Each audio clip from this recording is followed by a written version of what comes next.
आज की क्लास में हम डिस्कस करने वाले हैं स्फेरिकल कैपेसिटर के बारे में। आइए समझते हैं क्या होता है स्फेरिकल कैपेसिटर। देखो, सबसे पहले आपको पता होना चाहिए कैपेसिटर क्या होता है। तो कैपेसिटर एक डिवाइस है जहां पे हम चार्ज स्टोर करते हैं। अब बारी है स्फेरिकल कैपेसिटर समझने की। तो आपके सामने एक वेल फिगर डायग्राम है जहां पे ये स्फेरिकल कैपेसिटर बना रखा है। तो आइए समझते हैं कैसे काम करता है और कैसे ये बना है। A spherical capacitor consists of a hollow conducting sphere, यानी कि एक स्फेरिकल कैपेसिटर के अंदर एक hollow conducting sphere रखना है आपने, ठीक है। और स्फेयर का नाम दे दो A। तो फिलहाल आपके स्क्रीन पे ये A hollow spherical कंडक्टर दिख रहा होगा, राइट।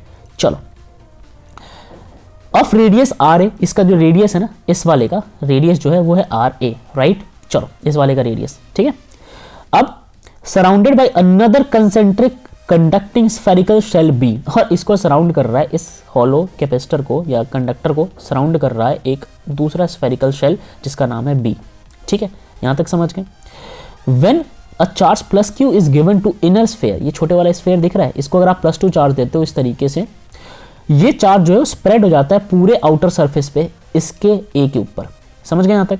अच्छा, यहां पे अब इनर वाले के ऊपर ए जिसका नाम है उस पर प्लस चार्ज स्प्रेड हुआ है, तो इसकी वजह से ना आउटर वाले के, यानी कि जो बाहर वाला स्फेयर है, इसके इनर पार्ट पे, बाहर वाले के इनर पार्ट पे नेगेटिव चार्ज इंड्यूस हो जाएगा। किसकी वजह से? जाहिर सी बात है, इस ए की वजह से। ओके, अब जब ये इंड्यूस हो जाता है तो जो अदर सरफेस है बी का इज अर्थ, और दूसरा सरफेस जो है, देखो एक ना आपको मैं बहुत जूम करके दिखाता हूँ। एक तो ये अंदर वाला पार्ट है ये वाला, और एक ये बाहर वाला पार्ट है। तो अंदर वाले पे तो हो गया नेगेटिव, बाहर वाले पे होगा पॉजिटिव, और ये बाहर वाला जो है आपने इसको अर्थित कर रखा है, यानी कि पॉजिटिव चार्ज अर्थ के अंदर फ्रीली फ्लो कर जाएगा। समझ गए यहाँ तक? ओके, तो वही बोला गया कि भाई बाहर वाला जो चार्ज है पॉजिटिव वो फ्लो कर जाता है अर्थ में। Minus q charge spread over inner surface B के, ये बी है ना, इसके इनर सरफेस पे माइनस क्यू चार्ज स्प्रेड हो जाएगा। अब क्या है कि भाई इलेक्ट्रोस्टैटिक शील्डिंग की वजह से जो इलेक्ट्रिक फील्ड है ए का वो तो हो जाएगा जीरो। और आप सब कमेंट करके बताओगे इलेक्ट्रोस्टैटिक शील्डिंग क्या होता है। मैंने इसके ऊपर एक डेडिकेटेड वीडियो बनाई है, आप प्लीज इसको चेकआउट कर लेना। कहानी में वापस आते हैं। तो इलेक्ट्रोस्टैटिक शील्डिंग की वजह से जो ए वाला स्फेयर है, ये दिख रहा है आपको ए वाला स्फेयर, इस स्फेयर का इलेक्ट्रिक फील्ड जीरो हो जाएगा। समझ गए यहां तक? अब अगर इसका इलेक्ट्रिक फील्ड हो गया जीरो, तो an electric field E exist between the two sphere and directed radially outward. तो इन दोनों स्फेयर के बीच में, चलो इसका तो यहाँ पे हो गया इलेक्ट्रिक फील्ड जीरो, इनसाइड जो है यहाँ पे ये हो गया जीरो। समझ गए? ये बात हम सबको पता है। मगर इस स्फेयर और इस स्फेयर के बीचों बीच कुछ तो इलेक्ट्रिक फील्ड होगा, और वो इलेक्ट्रिक फील्ड जो है ना वो बाहर की तरफ आउटवर्ड करेगा, यानी कि बाहर की तरफ उसका डायरेक्शन हो जाएगा। समझ गए यहाँ तक? Okay. Potential of the inner sphere is due to plus q charge on outer surface of A and minus q charge on the inner surface of B। तो यार एक बात बताओ, इस इनर सरफेस पे प्लस चार्ज है और outer surface पे, मतलब इस A सरफेस के ऊपर प्लस चार्ज है और इस B के इनर पार्ट पे है माइनस चार्ज। तो इन चार्ज की वजह से कुछ पोटेंशियल होगा। समझते हैं क्या क्या पोटेंशियल होगा। सबसे पहले हम इस पोटेंशियल को देख लेते हैं A वाले की वजह से। तो जो पोटेंशियल होता है वो हमारे पास फॉर्मूला निकल के आता है Q divided by 4πε0 RA, right. R A क्या है? इसका रेडियस है। इसमें से आप सब्ट्रैक्ट कर दो, इसमें से आप सब्ट्रैक्ट कर दो कौन सा? ये वाला, इस नेगेटिव वाला। तो इसमें से आप सब्ट्रैक्ट करोगे तो वो आएगा Q डिवाइडेड बाई 4πε0 RB, ठीक है। ये रेडियस है। अब आप इस इक्वेशन को सॉल्व कर लो, ठीक है। इसको जब सॉल्व करोगे तो आपने यहाँ से ये वाला पार्ट तो कॉमन निकाल लोगे, इनफैक्ट Q भी कॉमन आ जाएगा, ऊपर बच जाएगा 1/RA माइनस 1/RB। इसको सॉल्व करने के बाद हमारे पास ओवरऑल आंसर ये निकल के आएगा। समझ गए यहाँ तक?